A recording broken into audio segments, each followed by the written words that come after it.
Hello and welcome back to another episode of the It's Not Orange podcast.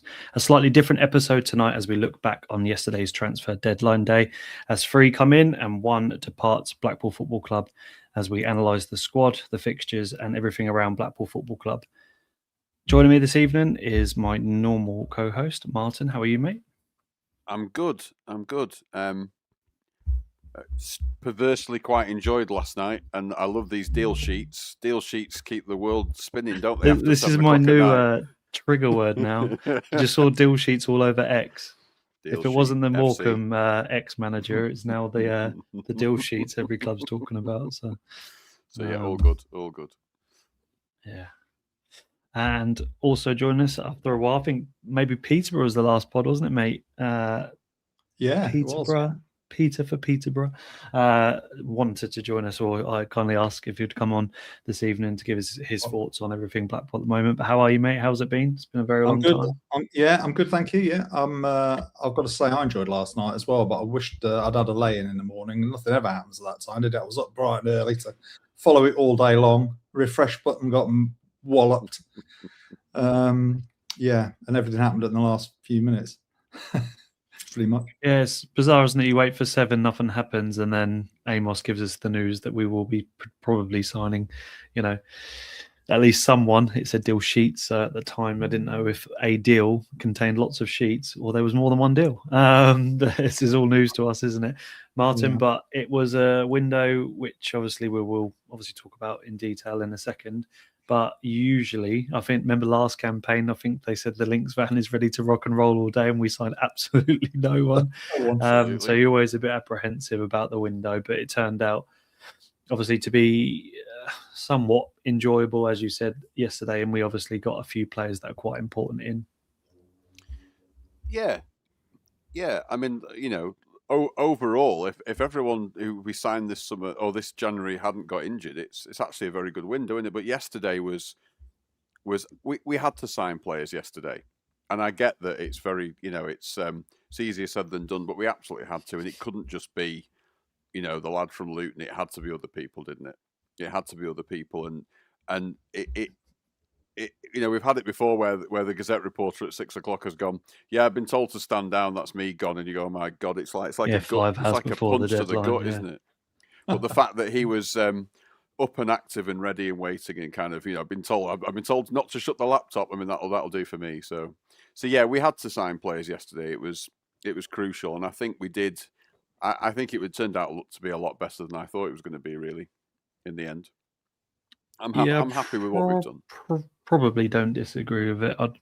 We'll talk about our thoughts in a minute, Peter. But we had obviously a couple of rumours hit, and the night before, obviously, Raoul Walters got introduced to us by Peter Rourke, and then that same Peter Rourke said we're going to sign Ryan Glover, who's one of League Two's best players and Barnet's best player by a country mile. Said he's having a medical, and then Amos 2 minutes later said it's absolutely false news. I don't know what went on there, but we probably expected an additional signing in Glover, I suppose. But because someone told me he's having a medical and he's a quality player, I'm kind of disappointed he hasn't signed. But maybe there was something in it. I don't know.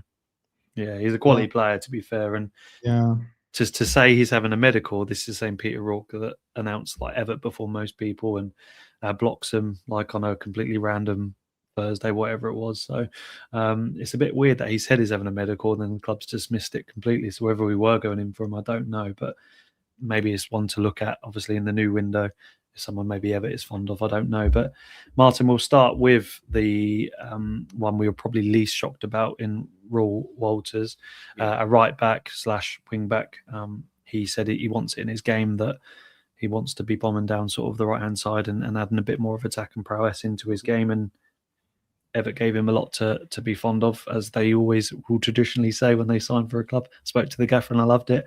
But it's hard to gauge, isn't it, if this is a good signing or not. We'll judge him in his time in Tangerine and not the Orange of Luton, because obviously they thought he was quite poor. But he's got reasonable experience, and it's a position we absolutely needed and body in, at least for starting, if not cover.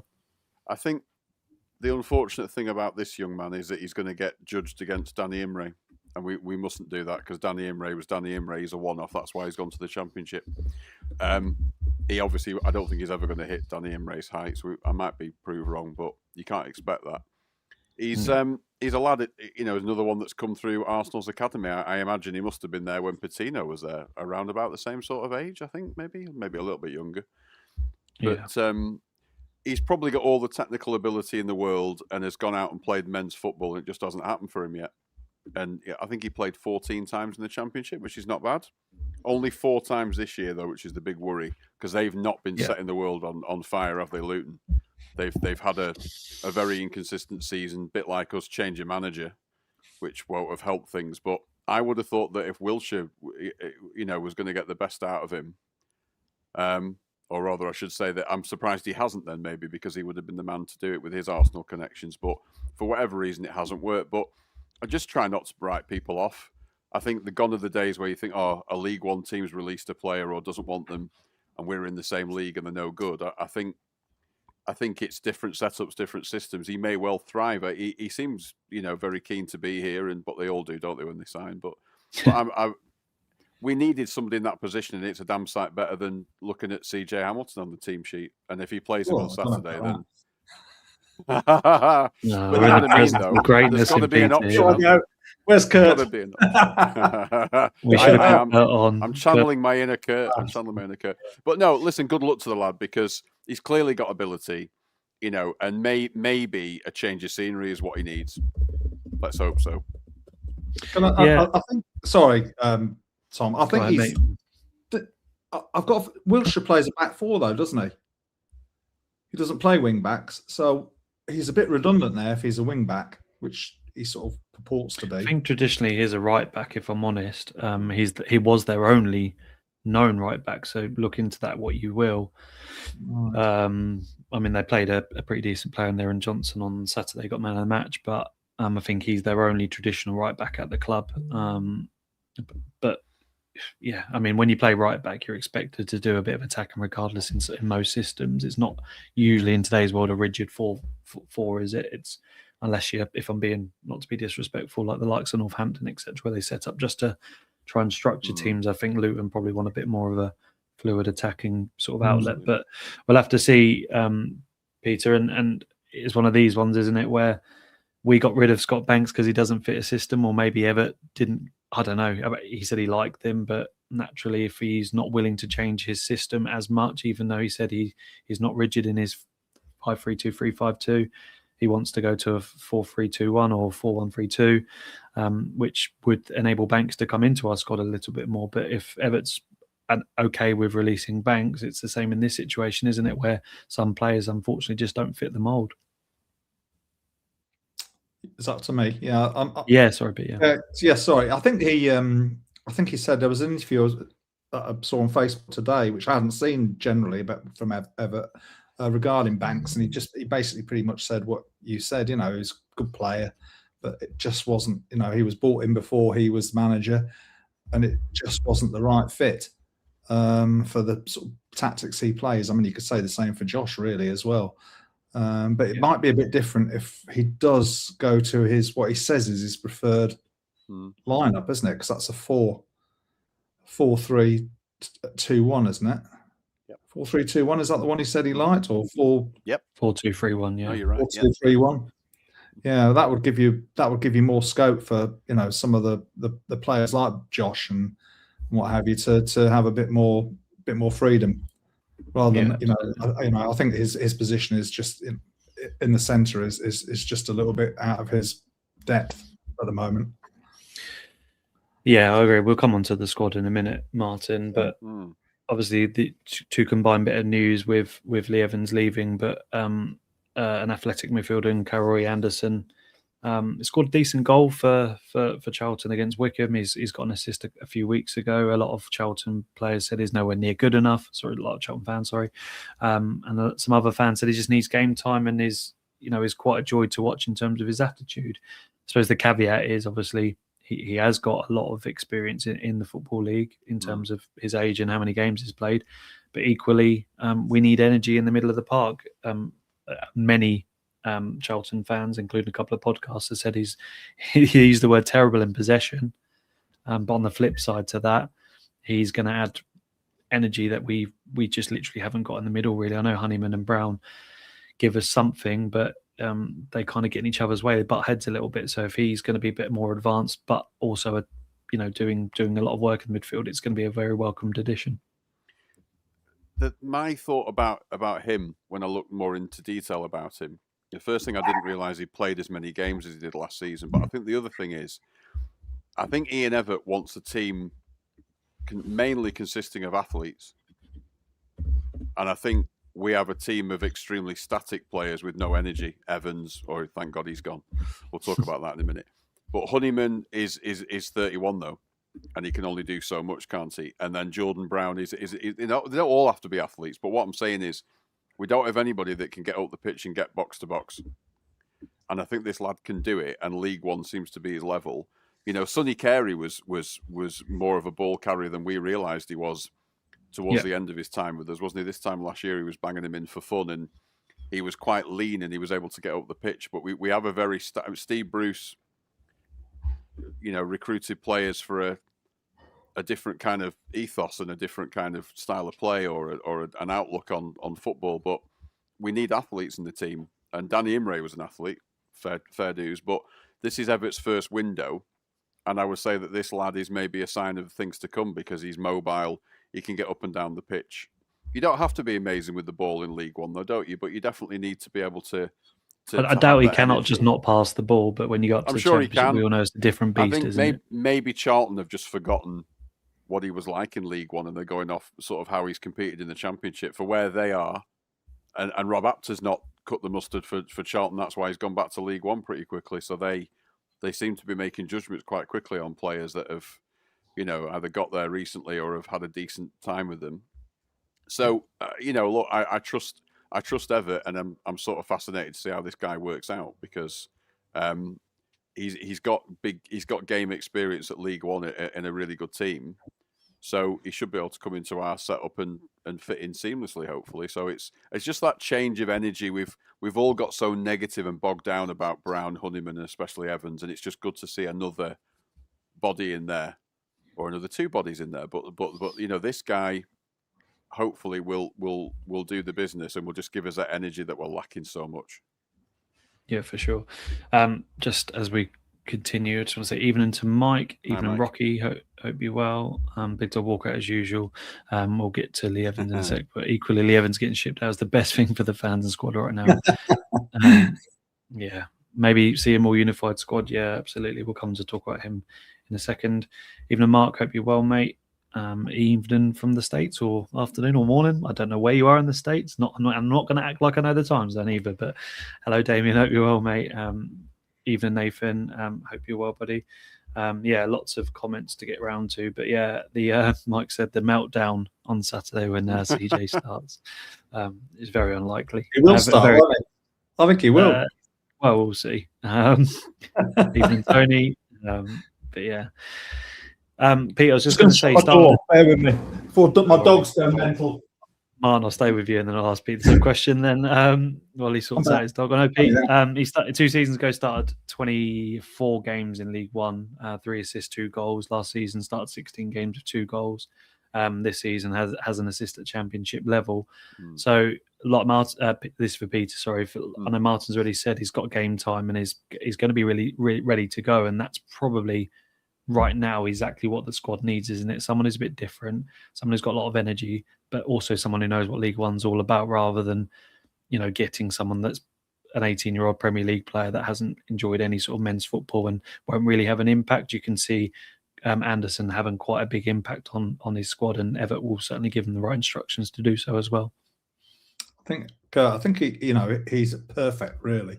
I don't know much about him, obviously, when he's seen clips and basically same things that you've said.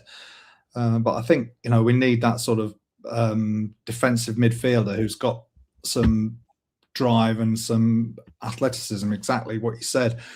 Evatt is definitely after athletic players. I think we'll have a massive clear out this summer, more than people realise. And, it's going to cost some money to do it or whatever. But I think this lad could be, if he's got an opportunity here as well, because if he does well, there's obviously a possibility that he's the sort of player we could afford and bring in, but we've got to see what he's like first. But it's definitely a position we've been crying out for all season.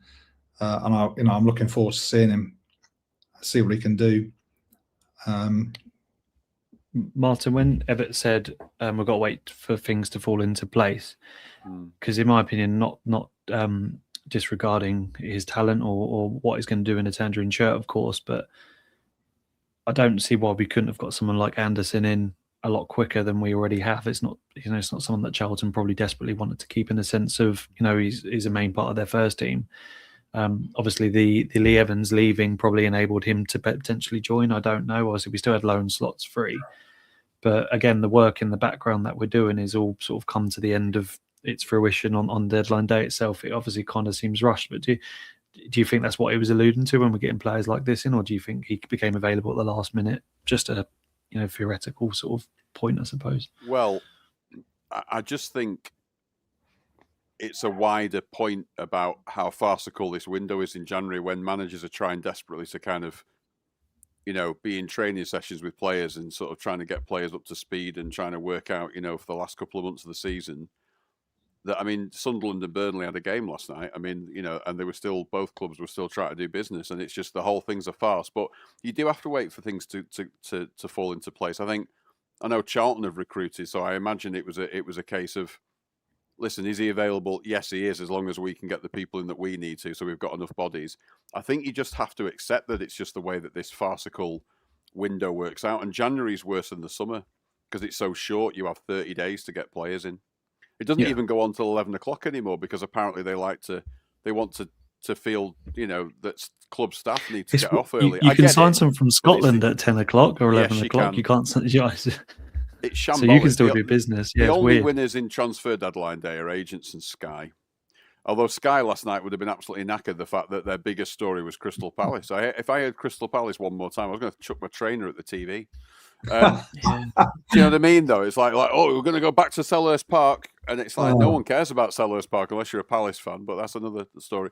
But I just think you've got to wait because clubs are waiting to get rid of players, waiting on players coming in.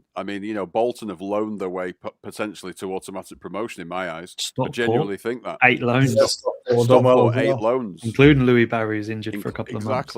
Exactly. But he was still worth a punt because he loves it there and they love him. So, yeah, I wouldn't want to be working in that industry on deadline day because it must be incredibly frustrating and stressful.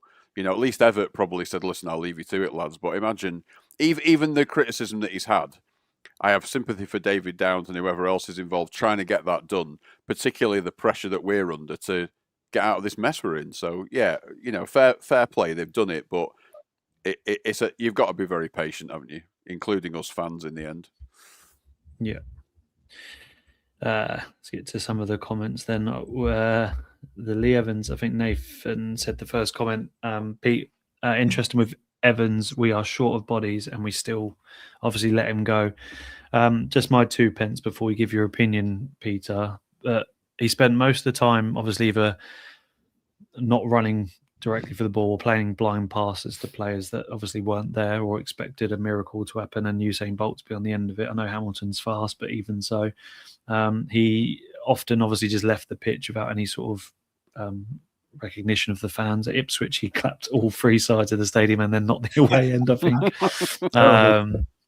He seemed to obviously be very unhappy at Blackpool. I'm not going to pass judgment on exactly what his issue was or if there was a problem, but he didn't really, even when we won at Bloomfield Road, you didn't ever see him sort of in the end videos, you sort of clapping the North, did you? He kind of just left the stadium. So I'm assuming he was unsettled.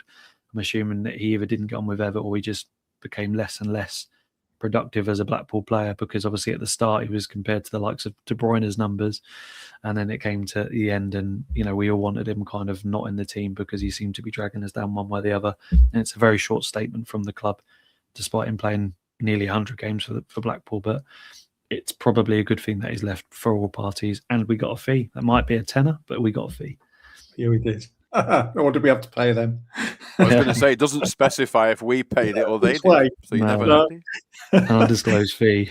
Yeah. What was your thoughts? What was your thoughts on Evans going yesterday? Was it a surprise because we're short of bodies? No, not at all, because we've got loads of midfielders now. We've got some coming back as well in the next couple of weeks, so it's not a surprise to me at all. In fact, I think it's really good business.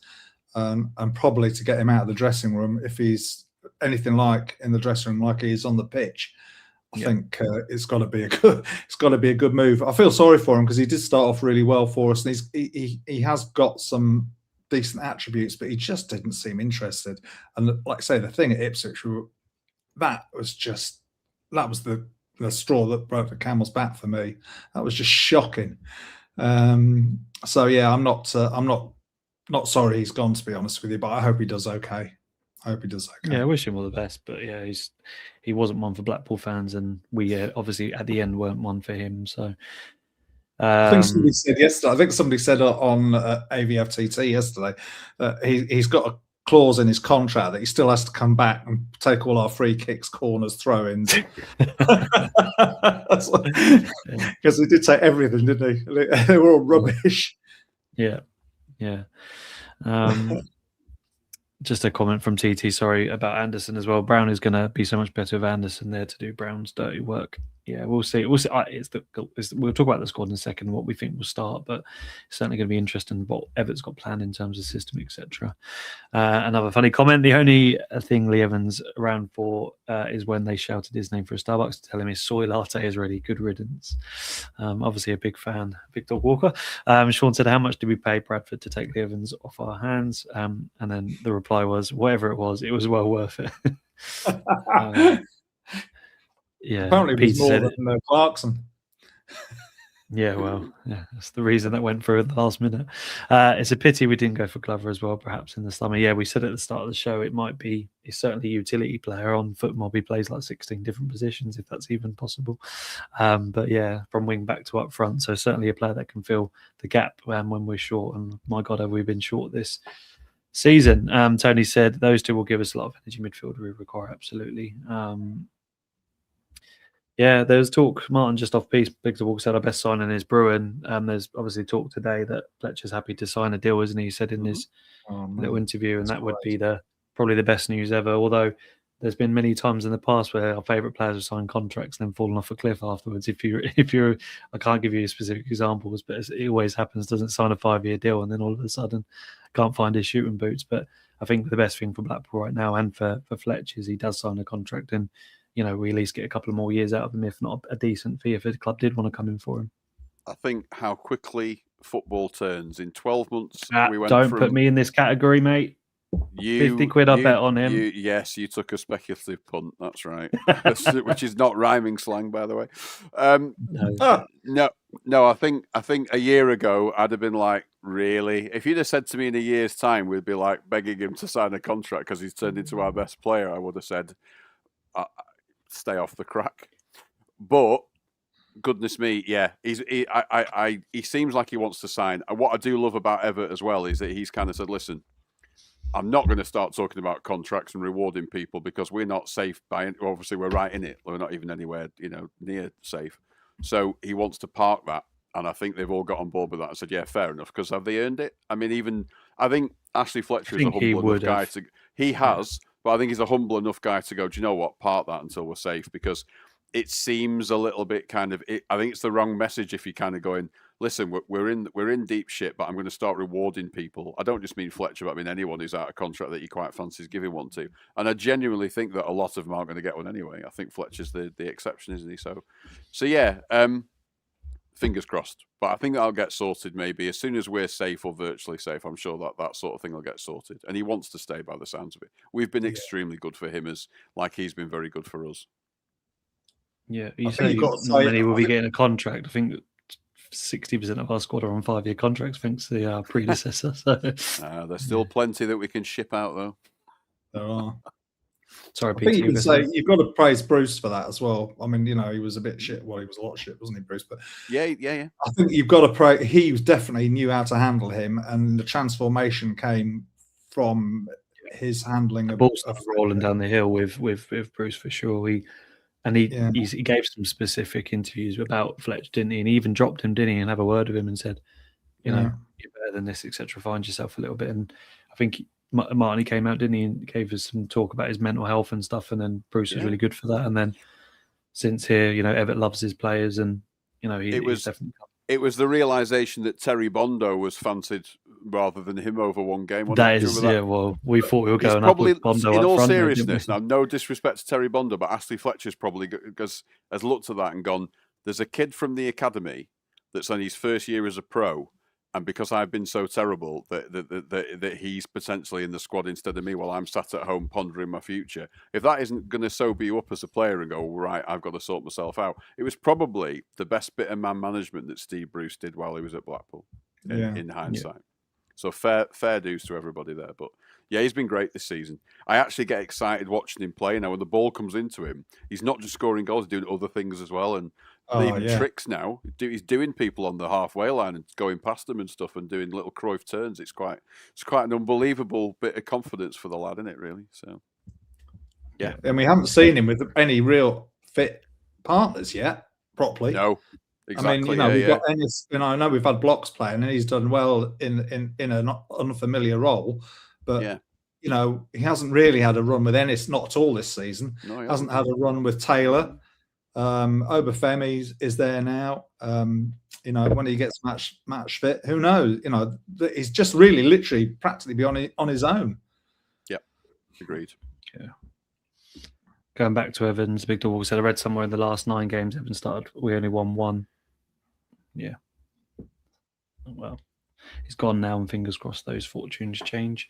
Fletcher's been the bright spark this season, and someone said, let's start a sweepstake on how many years Fletcher gets his contract. I'll go for 2. Victor Walker thinks 4. 2 for me. Someone said 30 years. Yeah, it'd be 2, wouldn't it? Didn't you refer to him as our Harry Kane, Tom? I've said his similar attributes: drops deep, links up play. I said he's nowhere near as talented, obviously, in goal scoring, but he certainly breaks up play. And if you watch him, he's so vital, even in the midfield. And I think it was against Stockport. He was one of the only players that was running back 60, 70 yards to try and at least tackle him, because it was men versus boys, and he was really I think he had enough. Yep. And when we didn't give him that penalty and Evans shot wide on Saturday, he just put his hands in his head. He went down to his knees. You can see he definitely cares. You know what I mean? He was just when will it change for us? So, Martin, the great news yesterday, all of a sudden everyone thinks we've signed the best midfielder in the world, and everyone thinks we're absolutely flying up the league. But in all seriousness, it's a coup for me. I don't watch a lot of Scottish football, but Leighton Clarkson's been a talent for many years, and a lot of Aberdeen fans immediately reacted to this news with quite venomous words towards Aberdeen themselves to say, why have we let him go? But Clarkson joins Paul for an undisclosed fee from Scottish Premier side Aberdeen following a near 4-year spell north of the border. A rising star of Liverpool's academy as a youngster, 25-year-old, made 3 senior appearances for the Reds before a loan move to Blackburn in 2021. A move to Aberdeen followed, where Clarkson went out to make a total of 154 appearances, helping the Dons make history and win the Scottish Cup last season at Hampden Park. Ian Everett said, we are delighted to have scored Leighton services on a permanent deal. He is someone with a great amount of experience for his age, and having played regularly at a good level for Aberdeen over the last few years, he brings strong technical ability and is someone we can feel can be a real asset to the side going forwards. To take someone's best player, and Scottish Premiership is certainly improving, but Aberdeen have been a fairly solid side over the last few years, and even Aberdeen said we should have been kicking on this season, but instead we're regressing, and this kind of surmises our downfall, letting Clarkson go. But he looks technically exactly what we need, and actually should have the ability to rise the levels of this midfield who currently just play quite passive and boring football. It came as a massive shock to me. I remember him making his debut for Liverpool in the Champions League, and he's part of that, the sort of player that Neil Critchley you thought might have been able to bring to Blackpool. But it's taken a while to get somebody of his sort of pedigree from that setup. But he's it just shocked me completely, and I think you only need to look at the reactions from a club when they let a player go. So if you look at our reaction to Lee Evans, it's extremely accurate. If you look at the reaction to Leighton Clarkson going, I hope that's just as accurate, because I also love it when they say, well, he's better than Blackpool's level. Well, I hope he is. Brilliant. I'm all for that. I really hope we're punching he's our player for another 3 years or 2.5 years. No. So. I think what's helped here is that he's from Blackburn. He's from 20 miles down the road. So he's a fairly localish lad. I think he's still got family connections here, obviously. And it's, he probably wanted to be near his family. I've been saying all window we're a really hard sell at the moment, but this guy I'm sure wouldn't have been short of offers once it was known that he was potentially available. So for us to get him is a major coup. I'd love to know how much we paid for him. I've been trying to find out. When I was at work, I was having a little look like on Aberdeen forums and stuff. But if any Aberdeen fan was listening to this or watching it later on and knows or has half an idea how much we've paid, I'd love to know. Because how much did he have left on his contract, Tom? I'm sure we know that, don't we? Was it? It's not like 18 months or something. Yeah, so, I think just short of. Well, maybe a year. I'll have a proper look in a second. This has got to be around about $750,000. Sort of it's just hard to gauge, isn't it? One of the Aberdeen fans on one of the boards, the Aberdeen board, said it was 450 plus add-ons. But right, okay. Depends how we've structured the deal. Bison said Scottish paper said substantial fee of 80. What substantial? I don't know. I think if they might have paid 400 grand for him, we might have paid say 450, 500 plus if we get promoted in the next 2 years, or if we sell him on. Who knows? Yeah. But for me, it could be ranging 300, 400k, and then we do add-ons. I don't know, but they're always going to say a substantial figure. They're not going to say he's gone for $250,000, and they're going to go, well, he's not worth leaving at that point. No. I don't know, but fair play to the owner, to Simon, because absolutely. In all fairness, 100%. There are not many teams in League One that have spent. I know Lincoln bought somebody for about £500,000 literally over Christmas, didn't they? They got that done, and it was done on the 1st of January. I think it was £500,000 for the Irish lad. I don't see anybody else really spending substantial fees. They're all. Especially after the summer as well, we have to give him credit. Yeah, exactly. He's put his hand in his pocket again for another manager trying to build a new team in January where you don't get value for money. So, fair enough. You certainly he's done it again, and he has to back Everett because Everett's only just got here in essence. But this lad looks absolutely fantastic. He really does. I'm looking forward to seeing his interview. I'm looking forward to seeing him play. It's just great to nick someone's best player, and he looks exactly what we need. Land him somewhere near Huddersfield on Saturday. He can start straight away. We need somebody who can take free kicks, because we joke about Lee Evans, but he wasn't very good at it, despite being demanding it. He wasn't very effective. And this lad, I've seen some of his free kicks, and if he can produce anything like that, we desperately need somebody who can deliver dead balls, because we are shocking at it. And for the size of squad that we have, when the likes of Casey's playing and Horsfall's playing, they need delivery into the box, and we've been woeful at it, along with a lot of things this season. So, fair play. I'm really, really excited and genuinely kind of encouraged that we've managed to get this one over the line. And as usual, apart from somebody on AVFTT going, wouldn't it be good to sign someone like Leighton Clarkson? Nobody saw it coming. That was class. That he said wants to move, blah blah blah, and then it came to fruition. Yeah, manifestation, mate. It does exist. Yeah, I think it is. I just messy for everyone obviously watching. Yeah. For everyone listening and watching, I will gonna read a Aberdeen podcast with substantial following, and obviously watched a lot of Leighton Clarkson as well. But he said technically very good, a scorer of a number of direct free kicks, as you've likely seen, but his corner delivery was less reliable. Good passing range, you'd think he'd be ideally suited to a number 10 role, and if you have a mobile striker with good movement, Clarkson will find him. But he had that trait usually more associated with wingers, where he'd disappear out of games all too often. His best spell for us coincided with us playing in a 5-3-2, with him in the middle of the three next to two dogs of war type midfielders. He's obviously small himself, but the stats show he could put in a tackle or two. Just don't expect a huge success rate from those tackles. So it says to me, with maybe Anderson and Honeyman, or Brown and Anderson, or whatever you want to play there, he's going to be the free sort of bird of the team trying to pick up passes, Peter. Especially, I said, imagine a midfielder playing the ball in behind for someone to run onto and actually round the keeper, or something will have a shot on goal, because we very seldom do something like that, playing a striker behind, do we? Just naturally the way we try and play with wing backs. And it'd be nice if we can play a bit of football in the middle of the park as well. It's often where we get lost in games. Yeah, I've got to say I'm a fan of two up front as well. I'm never been much of a fan of just the one. He's going to be a bit of a Randall type, isn't he? By the sounds of it, because isn't that what? Well, hopefully he plays more than 17 minutes. Yeah, well, yeah, he'll be back soon if it wasn't so bad. But anyway, going back to Clarkson, yeah, I think it's it's an exciting signing, and but if he says that he prefers to play in the three in the middle, then let's hope we've got the players that can do the business. I think Honeyman's definitely one of them. And then then we've got the other. Well, we've got a few, haven't we? We've got Morgan as well to come back. He'll be back soon. Yeah. I mean, midfield actually looks quite good now. Yeah. Martin, someone said I think Clarkson and Randall worked well together, and Evert's kind of alluded to a few times saying he'd like to play with 2 8s, and if someone can sit just behind those two, obviously chasing and pressing, which he wants Arctane football eventually. I know we haven't seen it too much, but if we're not being sinister, the ideal, the horizon for Everett is obviously visualising a team that, like you said previously, who's athletic, who's fluid, who can move the ball very well. Clarkson's our player now, so if we can get some hope out of Randall and he stays injury-free after he comes back, then we will start to have a much more mobile side, and naturally the team will start knitting together a little better than they already have, because it's a hybrid of what Bruce wanted and it's a hybrid of what Everett's trying to make work, isn't it? Which, it just doesn't go, unfortunately, and we can all see that.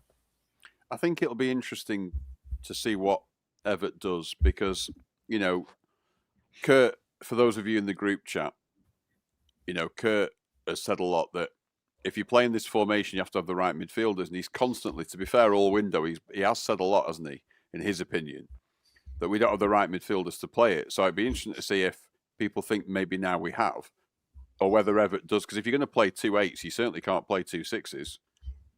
So I do wonder if he is going to go to that 4, or play a 3 at the back a little bit like Stockport did the other night, which there was a subtle difference when you look at it again, because they didn't play with 2 out-and-out deep players. They had Norwood running the game, but they also had two players more central, didn't they, closer to the forward. So he's got options now, but I'd love to see Everett go to 4-2-3-1, because he had such success with it at Barrow, and for most of his time at Bolton he did, and he says he wants to play it. So it just depends whether he now thinks, or whether it's now or in the summer, whether he thinks he's got the players to do it or not. But it's just lovely to see the midfield mixed up, because it become so stale and so like, it's the same every week. And because these players have been flogged to death, the amount of injuries we've got, as soon as they're fit, they're back in again. There's none of this easing people back in gently. It's not right. You're fit, if you're raring to go, then you got to play, because we've got nobody else. And so, yeah, it's exciting, and hopefully it's an outlook for the future as to what it might be, because it has to be better than it's been all season, really. Yeah. So quick overview of the squad then. Obviously, Peacock Farrell, we didn't really speak about Peter, but he's been made a permanent sign, of course, maybe to free up a loan spot, but maybe Birmingham wanted off the books and paid him handsomely, and we've obviously reduced his wages and he got his payout. I don't know, but on his day, an incredible keeper, but, Everett clearly likes him. Obviously, he wouldn't have done that deal, I suppose. But 2 permanent keepers in Peacock Farrell and Ravizoli, who I don't think will be here next campaign, and obviously Harvey Barsley. Lyons injured, but we've got Hubby, Casey, Horsfall coming back soon, Grant out for the season by the looks of things, Coulson back soon, Heckway and Ashworth. In midfield, Brown, goodbye, Mr. Evans, Brown, Morgan, Honeyman, Randall, Bowler, Hamilton and Finnegan. And then the forwards, if Taylor's back, I don't know when Taylor is back. He's out for a good few months now, isn't he? He's not going to be until April. Yeah, as well. Next season you wouldn't risk him. No. Obviously up front, we're going to have Ennis, Fletcher, Bloxham, and of course Abafemi. Obviously in midfield, we've got to add Anderson, of course, and Walters to the defence. Where do we start? Are we happy, Martin, with the squad? I think we could have done. I think Coulson comes back fairly soon. He does stick with wing backs, but it all coincides with what he wants to do. Midfield is pretty stacked now, and with these two, with the new Anderson in midfield, it obviously offers some energy. Morgan back and Randall come back soon, which hopefully invites a bit more success, I suppose, for the strikers. Bloxham may not have to start every game, and he hasn't recently, but I'm going to preempt your answer and say I personally think we have more than enough. We need to nail down a system which is going to be better than what it has been. Yeah, I think we're a win back short of despite all the moaning and including myself, because we've all had a bit of a whinge this January. I think we're a wing back short of it being a squad that because you have to wait for injuries to come back. This is the thing, isn't it? You know, players are out. You can't replace everybody. You have to wait. If you were to wipe the slate clean tomorrow and say, right, everybody's fit, there's absolutely no excuse for getting relegated for a start. I'm not sure there is one now. You know, because surely the law of averages says that these guys are going to come back and stay fit. You know, so like when we have this run of games, we have 4 games in March against Port Vale, Doncaster, Burton, and somebody else who's down there with us, who've forgotten temporarily. But I think 4 out of our 5 games in March, which should coincide with a lot of these players coming back and being fit, are against relegation rivals. So it's in our hands, and we've no excuse really. We've recruited players that other teams in a lot of teams in this league couldn't have recruited, despite our position. You know, and I don't say that with any arrogance. It's just a fact. We've got players that other League One teams who are down there struggling would have gone, God, look what the business they've done, because we shouldn't be down here, really, all things considered, but we are, and we have to accept it. So, yeah, I think we have got enough. I think we're maybe a wing back short of being right. That's as much as you can expect in January, I think. But then we've got Coulson is only a week or 2 away now, isn't he? So. Yeah. You know, that's a wing. I know people think he's a bit weak and everything, but if we were doing all right when we had that run. He was playing every week. Wigan away, when he was playing, And obviously, if we go to a back 4, you've got the opportunity of playing Hubby in his natural position. Yep. I think Hubby should be left back now, and Ashworth moved to the centre because he was horrific against Luton, and he has been fairly poor. I suppose he hasn't been sent off yet. Yeah. Bison raised a good point, Martin. Ever said we needed Grant, so now he's out for the season. Why was he not replaced? Yeah. Unless he's going to move Ashworth to... Ashworth played left back, to be fair, I'm sure they Hamilton tried. on the left. I don't know. I'm sure they tried. I think they would have done business if they could have, I suppose. But yeah. And the last point I want to talk about the squad. Imagine how Finnegan is feeling right now. Peter called back because we needed bodies, has yet to really feature bar 20-30 minutes in total. We moaned about them, Imre doing the same thing, not obviously being paid for Palace. I know he's at West Brom now, but they kind of recall a player because in a promotion run, and then in Walsall that is, and then we don't use him, and we've signed another centre midfielder. So strange one in some respects, but. Yeah, I think that's a real shame for him. I don't think, you know, if we hadn't been that short of bodies, he wouldn't have come back, would he? And I don't think he'll be here next season either. I'm just wondering whether we can't let him go, can we? Can't like a release his contract so they take it on. You just left it like wouldn't you? Yeah, you could. If you terminate his contract to be a free agent, you can go and sign for anybody he wants. Could do that. Yeah, so I'm just wondering whether, you know, to do him a favour, we're not going to keep him anyway, and Walsall wants him. Why don't we do that? At least give him that opportunity, because he's not going to get in that. If everyone comes back and everyone stays fit, he's not going to even be on the bench. He's not. Never mind. You're right. You know, you're right. that's you know, that's naughty if we've brought him back just to, you know, sit on the bench. I think it's ruthless from Everett, but at the same time, he's not seen him play. You probably wanted to get him back in, see what he's like in training, but he's now the third absolutely Blackpool on our manager knees that's at that not point, fancied. remember? Yeah. Yeah. I think you have to think about the good of the squad. He's young enough. He'll get a move in the summer, and he'll probably put some roots down somewhere and have 2 or 3 really good years and play. But I think right now the squad needs were bigger than his. Yeah. You know, but I get your point. Right, gents. We've got 20 minutes to go for the last few bits. Peter, let's talk very quickly about the fixture list. As you can see, very important few games coming up. I don't expect much from Saturday, although, you know, stranger things have happened. Huddersfield obviously in very good form under Liam Manning now. Signed some decent players in the likes of Ryan Humphrey and Cameron Humphreys. They're flying a little bit at home. No Alfie May from that ridiculous hair pull, if anyone saw it. But yeah, hard game on Saturday, but then obviously Plymouth and Mansfield.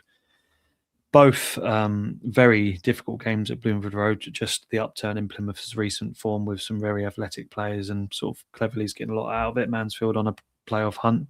And then obviously, of course, the big games against Bolton, Lincoln back to back. I think the next 5 games really if I'm being pessimistic, they don't really put us in good stead for a relegation fight. But if we're going to change and start to sort of change system and be a bit more reliable on the pitch, Peter, these are the sort of games we kind of need to step up and do it in, because we'll come on to March in a second. But it's a rough old few weeks, isn't it? Especially with the likes of Bolton and Lincoln coming up. Yeah, it's been a rough old few weeks before that, hasn't it? So I think yeah, we like beating Huddersfield, don't we? So I've got a feeling we might sneak a win there, you know. Especially with the new, but I know they've got new players as well. But it's sort of quite a happy hunting ground for us generally. The two home games, Bullock golden goal. Oh, I was there. Yeah, yeah, that was one. Then there was the one in the when we went up that season when we had Thingy on loan, didn't we, from the goalkeeper Hart? Yeah, that was one as well. But anyway, there's been plenty. But so I think that's, you know, we've got to play them at some time, and you know, I think we're more than good enough to beat Plymouth and Mansfield, even though they're on good runs. Bolton, I'm not sure about that. That's not a particularly happy hunting ground for us. And Lincoln are flying at the moment. I mean, you know, they're probably the team I'd like to see get promoted the most out of the bunch of them, because they've just been consistently good for a few seasons. They've got a really good manager, good setup. I think that's, you know, depends what players we got back and how well we've done in the other games, I think. But those two are going to be really tough. I think the three now, the first three are the ones where we need to pick up as many points as possible, and the other two, you know, a bit scary. Yeah.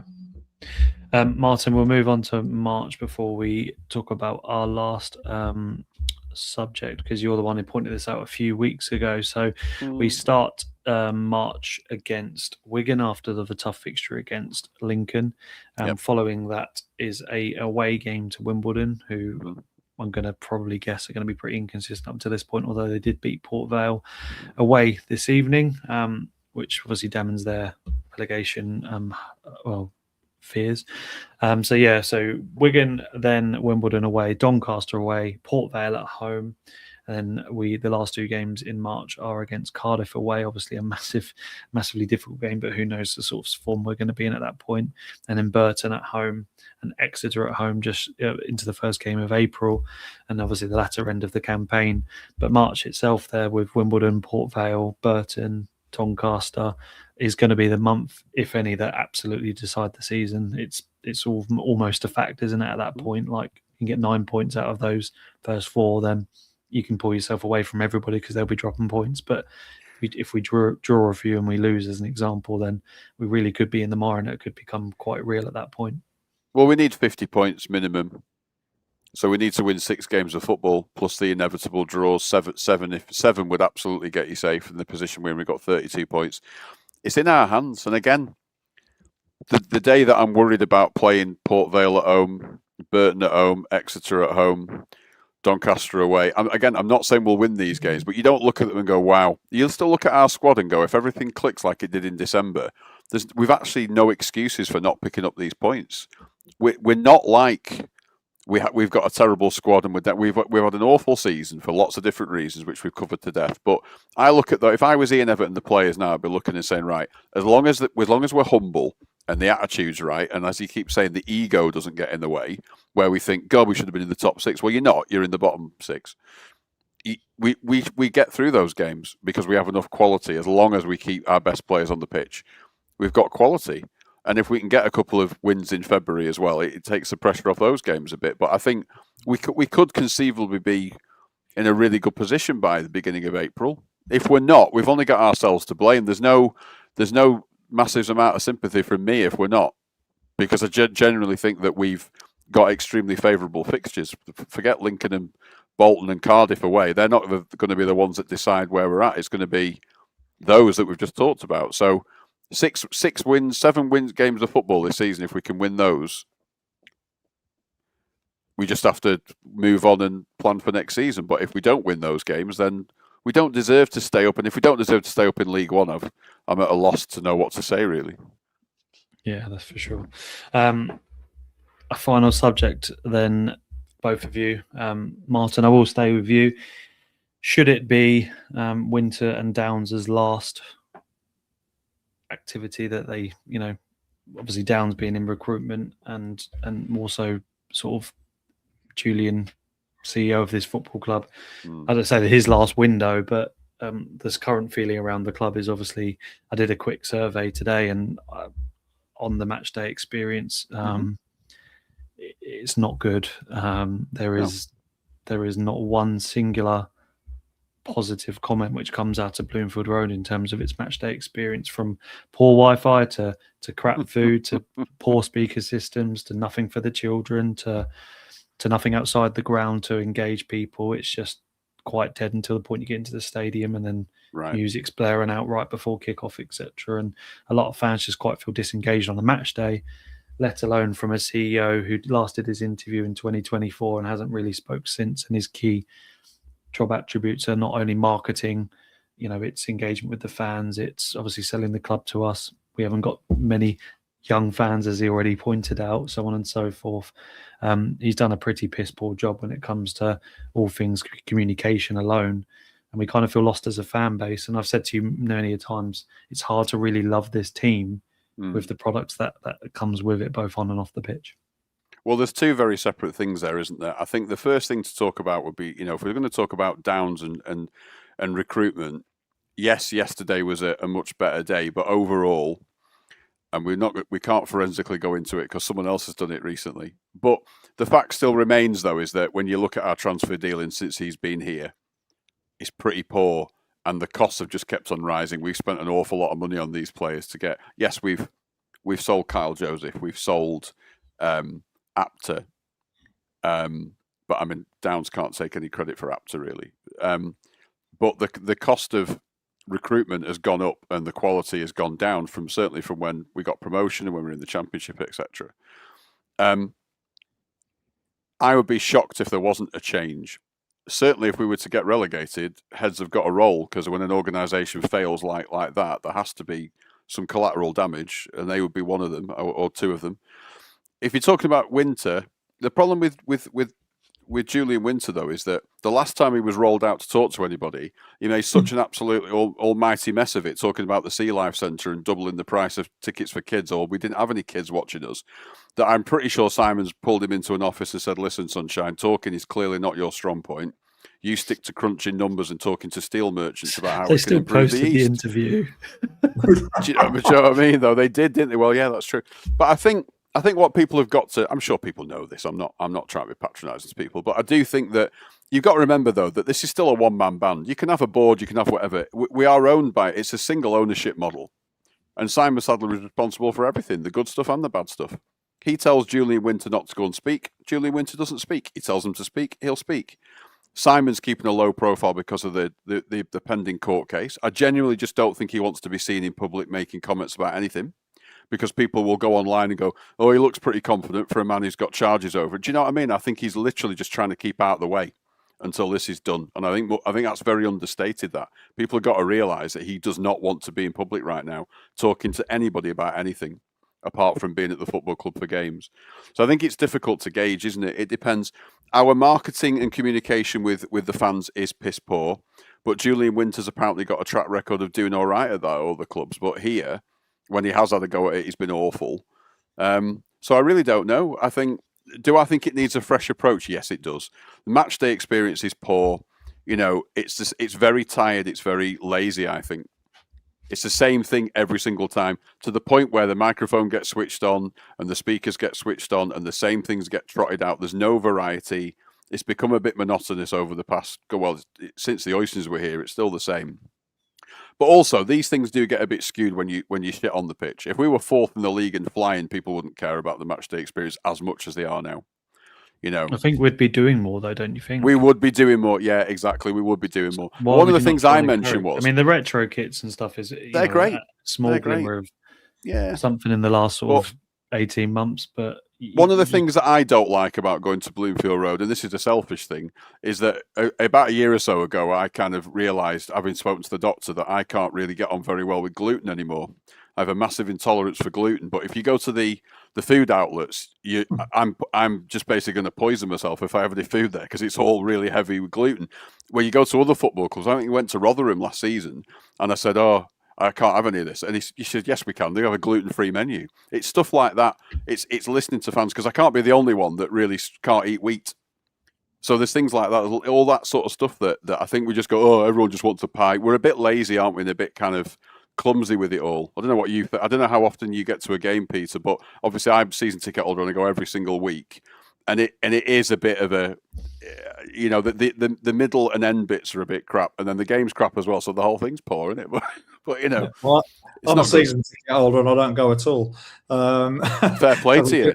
I just can't, you know, do that. I can't do that travelling at my age. I just can't stand it anymore. I get it. But, you know, I'll be at Lincoln, and I would have been at Luton on Saturday, but I had a birthday. But anyway, going back, if I've got a chance to just quickly say something about of course, Winter and Downs, I think I've probably been one of Simon's fiercest critics since he's joined the club. But most people know that. But you cannot fault the amount of money that he's put into the club, and his heart is in the right place. I'm absolutely convinced of that. I just think he's struggled, and I think he's been let down really, really badly by the two people that he's got in place. And he's not an idiot. And I think my prediction is that those two will be gone. Whatever happens, if we stay up, if we go down, those two will be gone. And we'll be looking at a different, possibly a different setup as the director of football. But we definitely need somebody on the CEO side who's going to be more in tune with Blackpool. Yeah.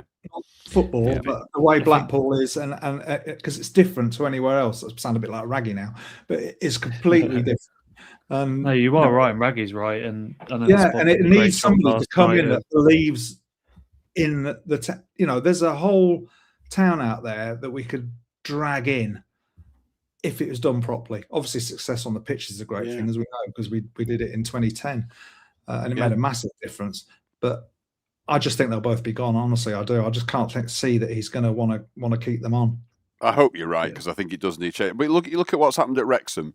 Forget the Hollywood stuff and all the money they've spent. They went in there, did the research, and got it straight away. And the PR kind of the PR kind of they've done everything, haven't they? All that done that in the past. All that is it resonates with people, because people from this sort of part of the world can smell a load of bullshit from a mile away, can't they? Absolutely. And also, we've become very corporate. We've mentioned it on this podcast before.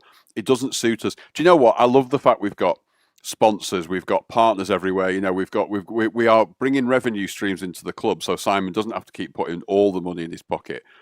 But a lot of that doesn't affect the fans, because I don't run a company, and I'm not sponsoring a match ball, and I'm not buying a box at however many 10,000 quid a pop. I'm a fan that's paying £400 a year for a season ticket, and I'd just like the club to kind of engage a little bit more. And when I went to the do before Christmas and I spoke to Nick Horn, I definitely think there's a movement to try and change that. So I think you're right. I think in the summer they will make some changes, because we've become a bit disconnected, which tallies with crap football. So people are a little bit narky, aren't they? As soon as we sign a player, there's a negative comment about it, about the injuries or about whatever, because people are just. And we've all been stung by the oyster regime. I still say we are scarred from that, aren't we? Forever. Yeah. Just as a side note, I think Swansea Julian has to be my favourite nickname for any club. My 2 pence worth. I think the Spod Seasons podcast did, especially Mitch, did a fantastic job last night of going through the signings over the last 3 years. And if we were to ask the group now, like, could you name 2 or 3 permanent signings other than Cole Joseph, who really wasn't the most incredible player in Tangerine, just went for a good sum of money, where our recruitment has been consistently good. And I now think you've got to think a product over 3 years, if it becomes less and less reliable and you're spending more and more money.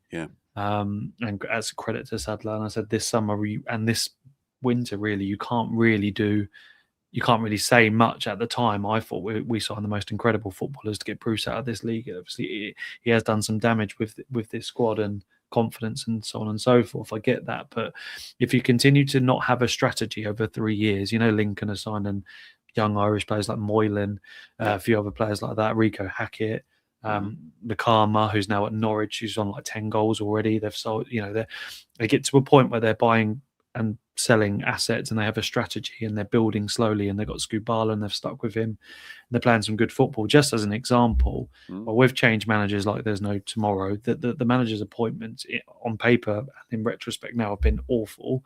I really hope Everett gets it right, and of course, when the summer, etc., then we hope for good times at Bloomfield Road. But when you don't have consistency in your approach to managers, you don't have a consistency in the transfer market, which Downs definitely doesn't have.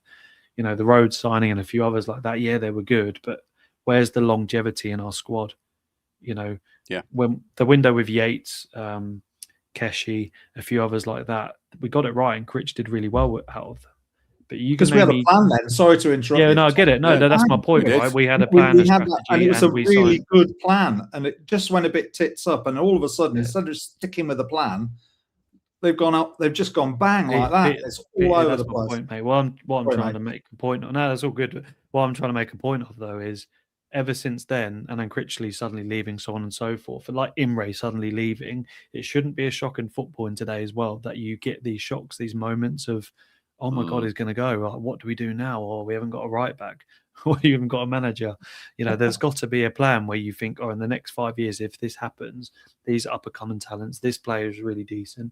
For Christ's sake, I know we're Blackpool, I know, and as a fan base, and I still see us as a big club, etc. But on the face of things, we are a relatively medium-sized club, Martin. I don't know if you want to call us a small club. Obviously, a big history. We're a unique club. We've got an incredible fan base, and we should have a better strategy. There's some clubs in non-league who have an incredible investment, but they know what they're doing each time. They lose a manager, they've got someone else ready to go, like Chelmsford and a few others I can name a few if you do your research into football. They just get it, and they get it right, and they've got a plan. They don't get shocked by anything. It's like when bloody Macclesfield lost Savage, and if you watch that documentary, he said, well done, I've got another man, and they're still flying up the table. Do you know what I mean? Like, it shouldn't be a shock, and it shouldn't be so reactive. No. And now it's regressing because the product over a certain period of time is just become really stagnant and moldy. The match day experience is piss poor. The fan base have clearly just said there's not one fan on there who enjoys it at Bloomfield Road, and then the product on the pitch is worse. And Nave's just put it, and I kind of just agreed with him. Could argue that we never recovered from Critch leaving in 2022. I agree. And then Mike said the same thing, like the first time around. Bison's, I don't want to call us a small club. I don't think we're a small club by any stretch of imagination. I think we're, I don't take those words literally. But my point is, in the grand scheme of things, with the money, etc., it doesn't matter if you're a massive club or a small club or a medium-sized club. You should be in a position where you've got a plan in place. And with Downs and Winter, the salaries they're taking and the history that they come with, and the reason that they got hired in the first place is Sadler trusted them. But it's got to be a point where, as you know, Martin is a very ruthless character. If you're being advised or you're left them to run the club, and you can see this product getting to the point where we could be in League Two next campaign, God forbid we are, there's got to be some actions that you take. And I just don't think he'll continue with the same results in the future. And I don't think the fan base deserve how much money they put in, how much far they travel, and so on and so forth, that they deserve the experiences that they get. Social media is sterilized, isn't it? We've spoke about this. It's appalling. Their engagement with fan bases, podcasts, whatever you want to call it, is ridiculously crap. And when you've got like Lincoln having their club secretary on, haven't they, Martin? Where and they're really open with their strategy and their plan. Well, Sadler gave us the telling off, and then now he doesn't communicate. Understanding what keeps a low profile, but there's no comms at all. How can our CEO give an interview a year and a half ago, and there's been no official interview since from anybody really at the club? No, and at the end of the year we kind of get a thank you and what have you, but there's no continuity, there's no longevity plan, and there's certainly not an engagement that wants to keep us going. And next year, and I think Mucker said it on X, that they'll say we'll go again next campaign, please renew your season ticket and we'll go for promotion again. But I don't expect it. I do expect it because Sadler wants it. That's what I said. I've always said if Sadler says it, I expect it. But we get rewarded as a fan base with the product on the pitch and the engagement, and I think would be okay with challenging for the playoffs if everything else was really good. But because it's all fell on its arse, everything is getting to that point now where it's all following the same suit. And it's not shocked me because, as someone said, Victor Walker, no progression in 3 years. Problem started to go between from fans, the club, Garrity pushed out, etc. There's lots of reasons or ideas. Yeah. But it shouldn't be a shock anymore because I don't think Mansford is as bad as we've been made out either. No, he wasn't. Yeah, I agree. We've been stagnant for three and a half years now, and now we're fighting regardless of the campaign. The transfers. It shouldn't be a shock.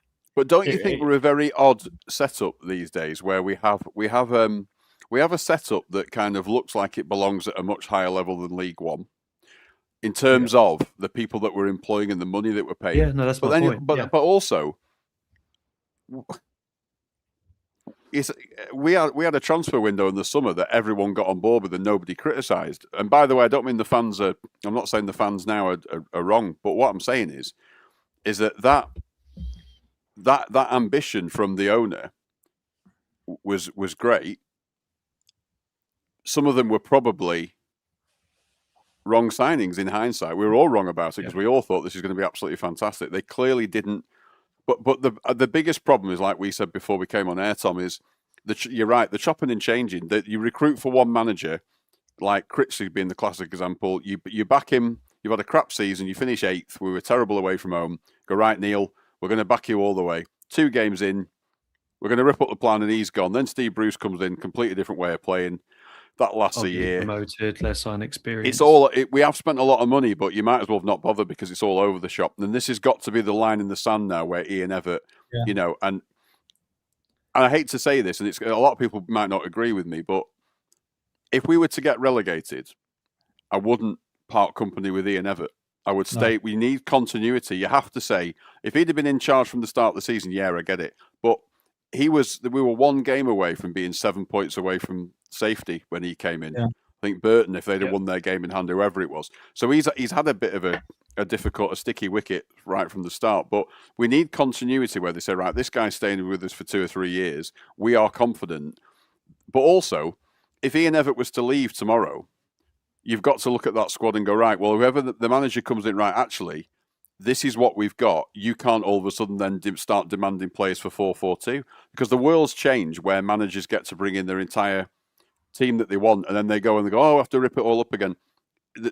Brentford don't do that. Brentford have hired Keith Andrews and they've gone, same again, please, Keith. Just do what Thomas Frank did. Just try and he's doing it even better.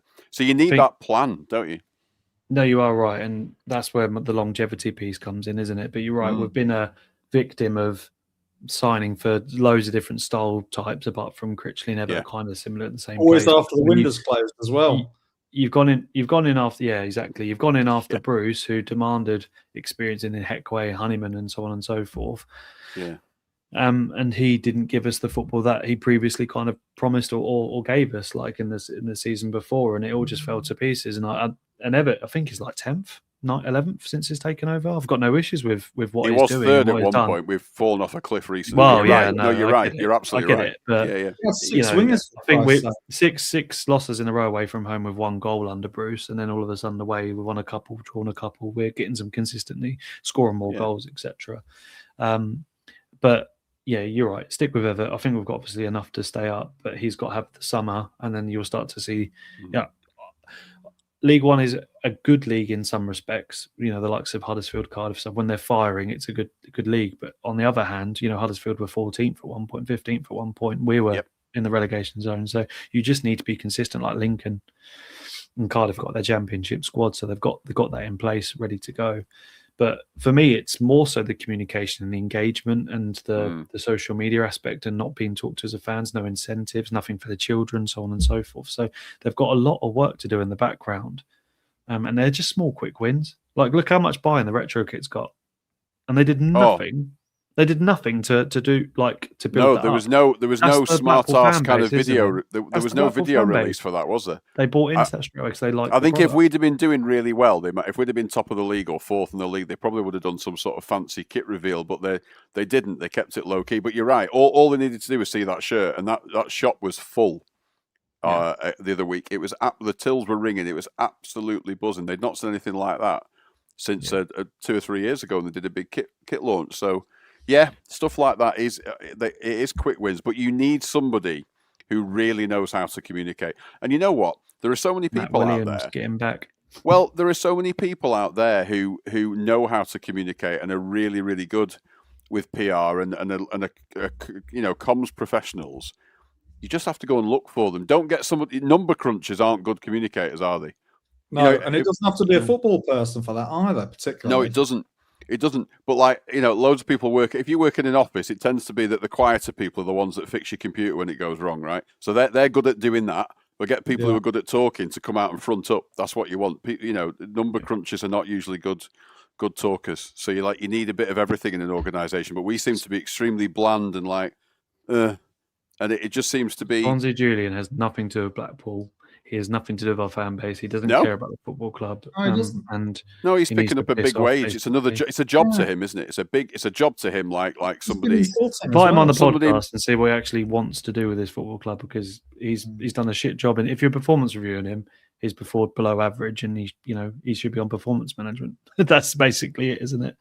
Yeah. We'll end on these comments. So the lack of communication from our CEO and director of football towards the fans is insulting. I think that's where I'm leaning towards. We could have a poor season, but an engaged fan base. We've got an engaged fan base in wanting to travel and watch our team, but it's not really engaging in the fact that we know what's going on at the club. And I don't know. Then they said they make a podcast, and they've made one episode. That's it. So did you far. see it though? They announced. Well, yeah, but they announced, and the preview show is horrific. The preview show is horrific because every Tom, Dick, or Harry that's the cleaning lady will be next doing it. And no offense to those people, but it's not professional, is it? It's not professional. Oh, we'll get somebody from the community trust to do it who's done a media. It's not right. But I tell you what, the first thing I'd do is I'd say that all adult season tickets are £250 next season. I genuinely would do it. I'd just do it, direct debit payments or not. Get them all at £250, because look what North End have done, charging less than £300 for Championship football. That's the only reason they get 16,000 average crowds, because beforehand they were getting 11,000 like we were. That's how you do it. I said to you before, if you make them £100 less and you sell 1,000 more, like 2,000-3,000 more, you make more money. Just do it. Swallow your pride. You make more money. Just because it's really cheap doesn't mean it has to be 7,000 really expensive, or you sell 10,000 less expensive, but you make more money. 100%. This town, I walk around Blackpool on a regular basis, and my God, people are struggling. They really are. Even people who go to work, they're struggling the most. On sort of low income jobs and struggling with kids or whatever, and they don't get any help. So let's help release them. And we're not getting any release. Completely right. People are priced out of it. If you haven't got a season ticket and you have back-to-back home games like we've got in a couple of weeks, you've got to find, if it's just you've got to find £60 all in pretty much for tickets and whatever. So we've got to review it in the summer and get it down. Can I just say that BST have got an initiative where, because I bought a season ticket and I've handed it over to BST because they have a load of season tickets that, because people like myself can't go but want to put some money into the club. Yeah, they buy the tickets and then they get used for people who can't afford to go, so for families and things like that. So, which is a great model to do, and I think that's not talked about enough, because I'm sure there's quite a lot of wealthy people about in the Blackpool, a lot of poor people, but there's a lot of wealthy people. You're right. In and out of Blackpool. And Duncan Armfield and a few others are the pride of this club when they give away tickets, and Tristan's dream tickets and stuff. Chris Hull does stuff as well, doesn't he? Yeah, with Tristan. Yeah, no, with Tristan. No, you're right. Tristan, stuff like that. We're proud of them, but they're fans giving to fans, not the club giving to fans. So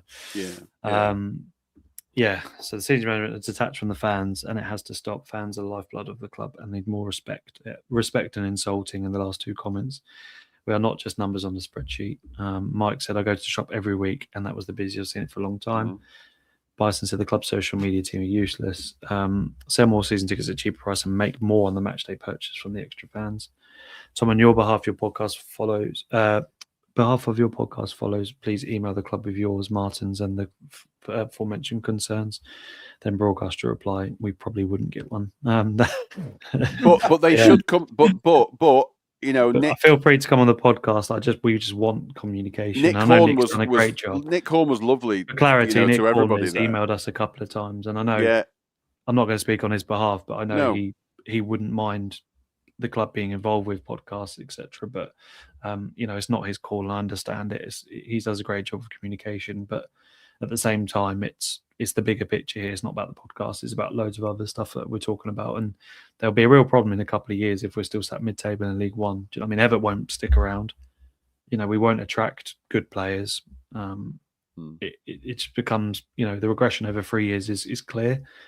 And like you say, whatever happens to Julian and David and our strategy in the next year in the summer, Everett needs to be given time and a proper window, because I still trust that he'll get it right on the pitch. I do wonder if what happens in May in Hong Kong has a massive effect on. I don't know. Well, I don't know if it will, mate. Well, I don't know if it will, but I think you've still got to have a football club to sell. If you get the result, if you're him and you get the result that you would like, I think it would have more effect. If you don't, it can go on from what I've read, it can go on for years and years and years. But if it was kind of like, right, sorted and that's done now, it's not just about finances, but I wonder if we can then turn all our attentions to it and maybe. But to be fair. He's done what's he done this? He's done this summer. He's given us loads. You could get. I don't mean the money side. I just mean, I don't know. Come up with a new plan. He's fired these two people, right? Like, that's like you need a club to sell. So they've let him down. You need a club to sell or a club to run, and he needs to do better at either. It's not him. Stupid. No, I know that. I'm not criticizing. This isn't. No, I'm not. No. Yes. Well said. The Tread Tracker Stevenson gesture is the best thing that's happened to the fans this season. Absolutely. What have the club done? I said this at Ipswich. I just said, look, this isn't even a gesture from the club. It's a gesture from someone who sponsors the club. And the club could easily do something like that for long away days, and it would just be appreciated so much. As fans that couldn't have gone that day because of the travel, and I hope she's done a good job of pricing, but. It was incredible, and I live 10 minutes away from Ipswich. It wasn't, I didn't benefit from it, but I know that literally thousands. I would have had 500-600 go, not 1,700. So every credit. Amazing. Yeah, it would be nice to have a fan on the board. I think as well. That would be a really good thing to do. To actually have somebody who goes to board. All right, Martin, I'll do it if you want. If you can you get to board meetings? Well, if I'm told, not on the day. Like wink, wink, nudge, nudge, Nick. You benefited from that nonetheless. But gents, going to call that pod. I don't really have an answer for what we want to talk about, but it's good to get our feelings open. Absolutely. I said whatever happens in May, there is nobody in the world who would be prepared to put as much money in Settlers. But I completely. This isn't about Settlers. About agreed. Communication. You're right. The long-term recruitment for strategy, and I know he's done such a good job. And the Clarkson transfer, regardless if it's 200k or 500k, is the sort of transfer that we kind of want, isn't it? And a plan. But that's we're yet to see what these other two do, but Clarkson's a very good highlight of yesterday, and fingers crossed Everett is given time in the summer. And if those two are still at the helm, then Everett, hopefully the strategy continues with signings like that. But I'm going to call that pod, gents, a little over the time that I wanted to spend, but it was a fantastic chat nonetheless, and hope for a positive result going into the Huddersfield game. Of course, I hopefully can get a preview sorted. If not, we'll be back to review the game and look ahead to. What's the game after that? Who we got after that? It's already Plymouth and then Mansfield, isn't it? Oh yeah, Plymouth, Mansfield. Yeah, so we should have a podcast at least reviewing Huddersfield and previewing Plymouth. If not, we'll communicate as we usually do. Ironically, very well every week on X. Peter, it's been a pleasure to have you back on and giving your thoughts. I've really enjoyed it, mate. Thank you. You're more than welcome. Winter out, Martin, as always, mate. Thank you for joining me and giving your expert opinions on Blackpool Football Club. No problem. It's all right. Big Dog Walker, if you're listening still, it'll be spring soon, so winter is definitely on its way out. Whichever way you look at it, you'll be fine. But yeah. No, good chat. Cheers, boys. Thank you. Has he got a big dog, or is he a big? No, I think he is a big. He only walks. He's a big walker of dogs. Oh right, okay. I just wanted he's to. He's a big walker of dogs. I think he only walks big dogs. I think he knows my. I think he knows my. He knows he's my about sister. 7 feet tall, and he's No, he's you won't see him with a chihuahua. I'll tell you that for free. Right, gents. Good man. For the over 440 of you watching this podcast, thank you so much for the comments, and we'll be back again very soon. For now, from everyone at the It's Not Orange podcast, we'll see you again soon. Yeah.